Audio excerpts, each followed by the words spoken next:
Yeah, he also alleging in this lawsuit that he was forced to look at Diddy take a shower.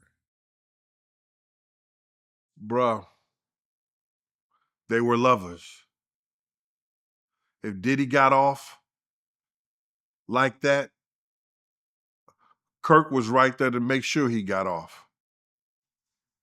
So whatever Diddy wanted, Kirk did.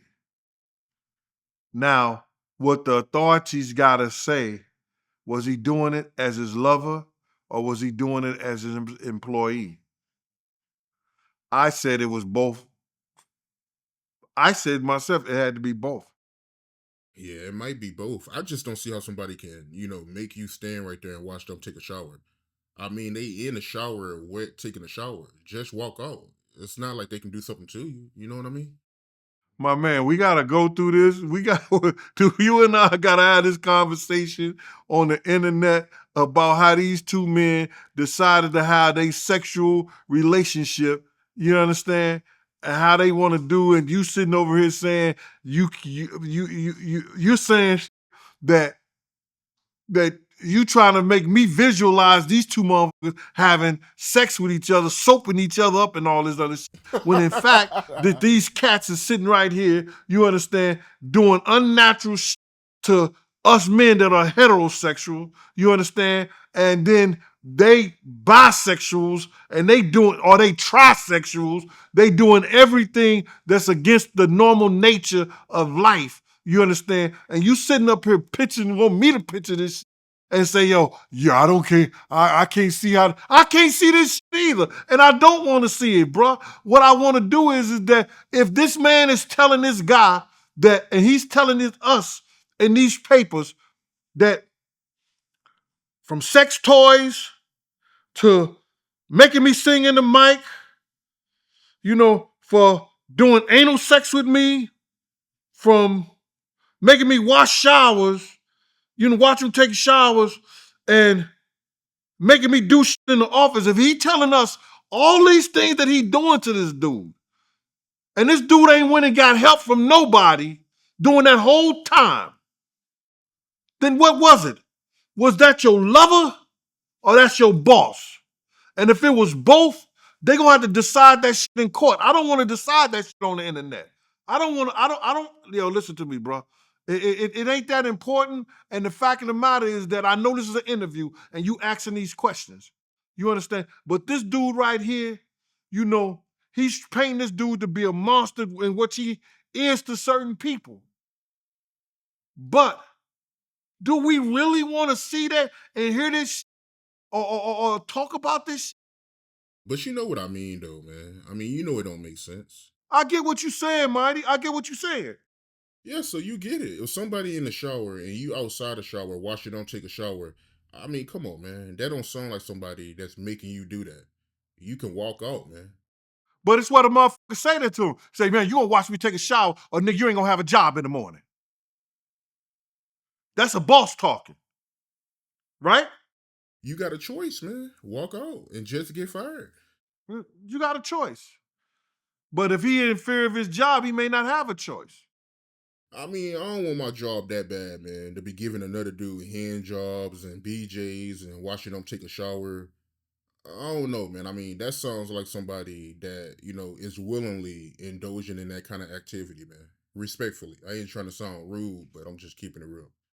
I can't put my mind in his mindset whether he wanted to or he wasn't. I just said, and I'm telling the public out there, it was an employee and an employer, and they were lovers also.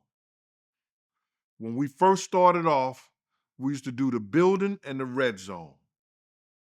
The building was the unsigned hype that Puff used to do parties there. The red zone was a party where he used to do Daddy's house on Wednesdays. I used to follow Puff to Kirk Burroughs' house, and he would stay there. You understand? On 111th Street and Fifth Avenue, over above Emily's. He used to stay there with Kirk Burroughs. Now, staying with you got a girl and a baby, a home or like that. What are you staying with another cat for? Everybody always knew that shit. But it wasn't me to judge them. And the way Kirk used to act, he was in love with Puff for a long time. He wouldn't press charges with him. He even was ready to go to jail for him. But I'll let you ask that question. What you mean by that? He was willing to go to jail for Diddy. Well, the police wanted the feds wanted some information from Kirk and some papers from Kirk. Kirk was willing to hide those papers and hide that evidence that he had on documents that he had, and he got caught taking them out the house and tried to hide them. He didn't know the feds had him under surveillance, and they ended up locking him up, and he ended up doing fed time. I see, I see. But you personally, how you feel about it? Because I know you keep saying that they was in a relationship, so I'm assuming that you feel like he did it on his own, right? Well, like I said to you, I'm not gonna say Kirk Burrow willingly just did everything, because Diddy probably first forced him on certain nights if he had a headache.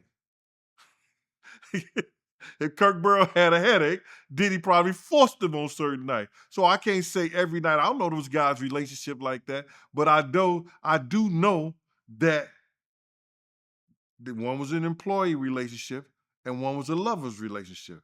And have Diddy probably forced Kirk to do certain things? He probably did, because he was that type of dude. So everything and all the time they got together, I can't say it's consensual. I don't know their relationship like that. Me personally, I don't fault Diddy. I mean, he a grown man, bro. He gave you an ultimatum. You had a choice.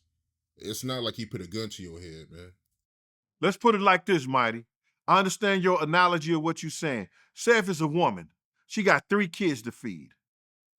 This is her only job. Her rent is back already a month or so because the daddy ain't doing a goddamn thing for his kids. So she comes in the office and her boss says to her, listen to me, if you don't give me no head, you won't have a job in the morning. Now, this was before all these different laws to protect people at their job and their workforce happened. You got to realize this is in the late 80s, early 90s, and stuff like that. This is going down. We ain't have all these Me Too movements, these equal rights. All this shit wasn't going on. Now, we're not even going to say Kirk. We're going to say a woman. Her boss tell her to do that shit. What do you think that woman going to do 9 times out of 10 in those type of situations? She going to break out the knee pads. Cause she don't want her kids to feel that, they gonna get put out their house. They ain't gonna have Christmas. They ain't gonna have birthdays. They ain't gonna have situations that they haven't. Now, Kirk Burrows, hey, let's put him in that position. We don't know, he lived in that apartment over there was in the 90s, it was $2,000-$3,000 for that bedroom apartment he had. He lived on Fifth Avenue. You understand what I'm saying? I don't know his financial situation. Diddy probably had him scared, if you don't do this, you ain't gonna have no job. And you ain't gonna be able to work no place else because I'm gonna put a word out on you. We don't know what made him do what he did. Or maybe he liked to do what he did. But right now we see a lawsuit that is going down because he did what he did. But who is we to judge how those acts came about? Was it consensual or not? I don't really give a for real. Both them niggas is gay to me. 2 men lay down, 2 homos get up. Whether you taking it, giving it, or whatever. That's my beliefs. Now, people might not like it. I don't give a shit. What they eat don't make me shit. But what I'm saying to you is this. He's faced with a lawsuit from an employee. And that employee saying that he's been made to do some shit. We got to sit back and see how it be played out.